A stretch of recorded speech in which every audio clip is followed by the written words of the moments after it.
Hi everybody, it's Gina with Balanced Body Solutions, and I wanted to share a series of hip flexor opening exercises that I've been doing, and I think it's going to be really helpful for everybody.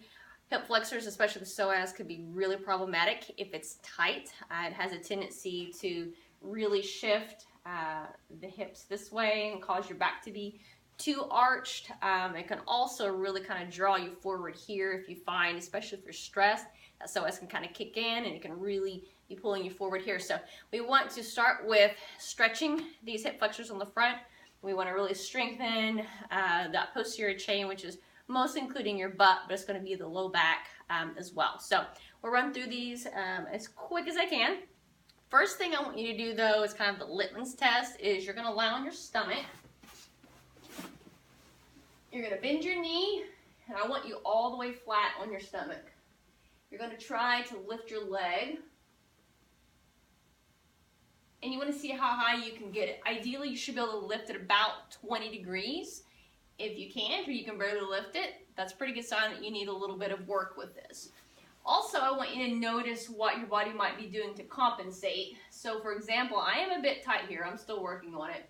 When I lift my leg, you want to make sure that your butt doesn't pop up on the opposite side. So if I'm lifting here, I want to make sure that I'm not pushing and lifting my butt up using that opposite side to help.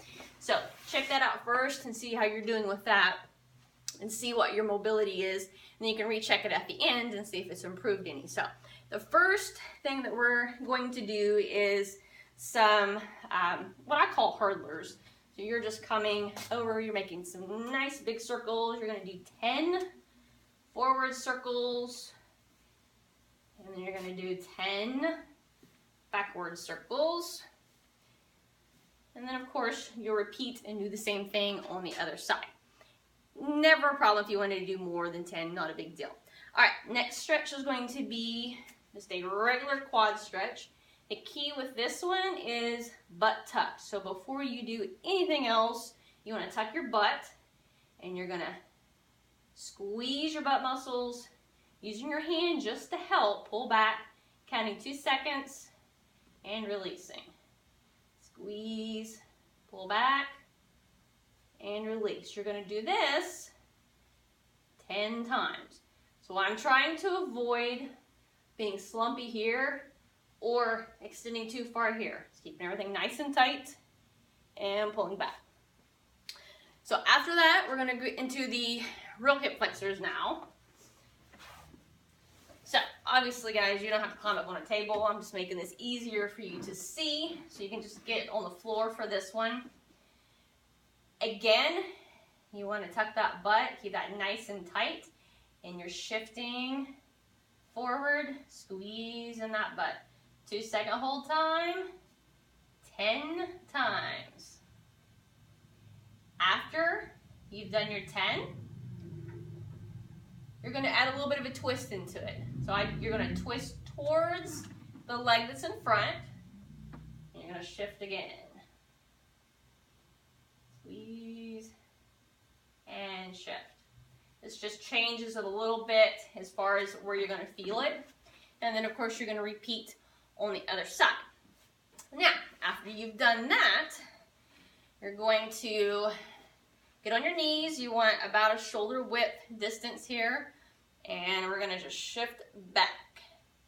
Now, with this one, if you have any back pain at all, be a bit cautious with it.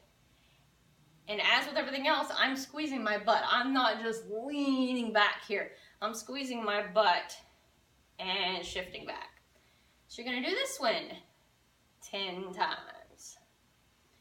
After you're 10 with that one, we're going to add a little bit of rotation into it.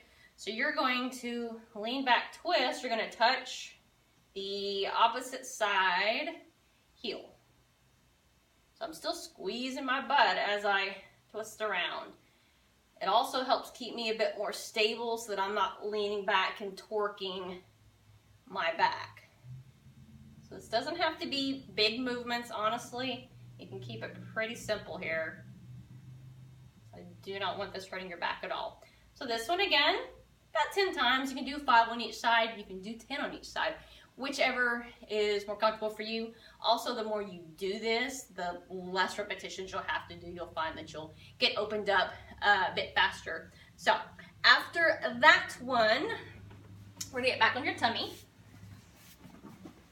This is probably the hardest one, I think, of all of them. So you're gonna lift that leg up again, but this time you're gonna rotate it out, and you're gonna rotate it in. Now, as you guys can probably see, I don't have my knee lifted real high. I'm a bit weak here, so this is not really easy for me. But my goal is to try to really twist that foot in and out as far as I can. So I'm really having to squeeze my butt super hard for this. If you do find it feels uncomfortable in your low back, you can put a pillow under your stomach, and that can help a bit if you need to. So you're gonna do rotations with this also 10 times, and then you'll switch and you'll do the same thing on the other side. Then we're gonna flip on your back. We're going to do a frog bridge. So a regular bridge is lifting here.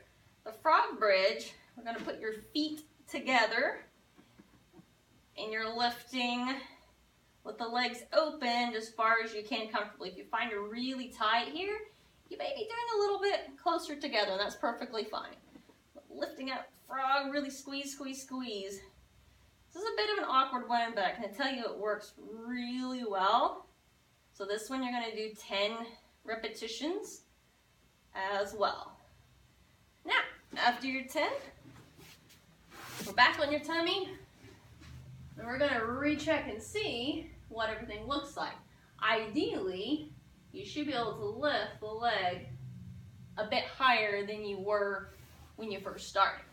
So, you may find, obviously, it might take a couple times for you to really start to see a difference, but I think you guys will be pleasantly surprised at how well it works.